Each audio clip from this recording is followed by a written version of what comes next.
Bonsoir à tous et bienvenue donc sur la chaîne RTA Stock Analysis pour la vidéo de l'analyse technique donc d'EuropaCorp. La première chose que l'on peut dire sur EuropaCorp, c'est qu'on peut donc voir ce mouvement baissier que l'on avait entamé pour finalement rebondir sur le support oblique haussier, qui est défini par les lignes vertes juste ici, qui nous a permis d'engranger en tout cas une phase haussière finalement assez courte, puisqu'elle a duré que une dizaine de jours. Et cela nous a permis en tout cas de voir à quel point la résistance des 3,49, 3,50 était importante, mais aussi celle des 3,44 et, et qu'on arrivait finalement à vaciller autour de cette zone de support et de résistance définie entre 3,39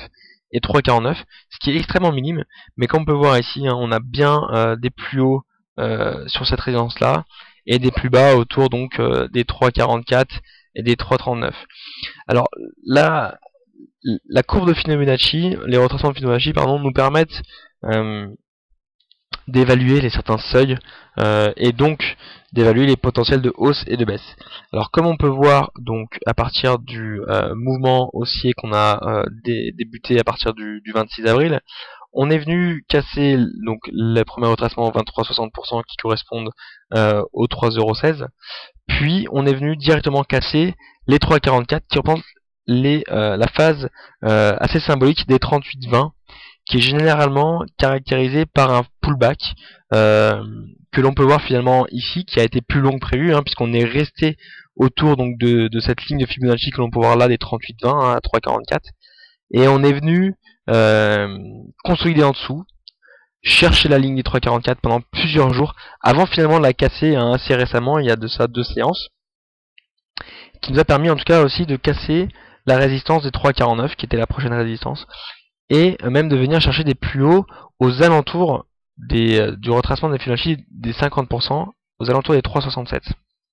qu'on a cassé aujourd'hui, puisqu'on a terminé à 3,69, et on est aussi venu chercher des cours plus hauts, aux alentours, il me semble, des 3,71, 3,72. Excusez-moi. Donc tout ça pour dire que finalement, on est bien dans un mouvement haussier. Comme on peut voir, on a une MA20 qui est définie par les lignes pointillées rouges de là, qui est passée au-dessus de la MA50 juste ici, et qui nous permet d'engranger ce mouvement haussier avec un MACD qui vient conforter ça, puisqu'on est au-dessus de sa ligne de signal. On est dans un MACD qui est positif. On a un RSI qui est aux alentours des 69, donc des 70, donc on est presque en zone de surachat, mais on est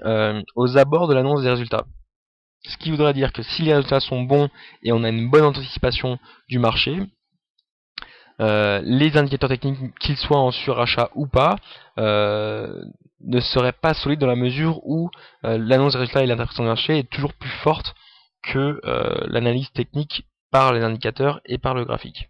Donc en tout cas, ce que l'on peut dire, c'est qu'on est bien dans ce mouvement haussier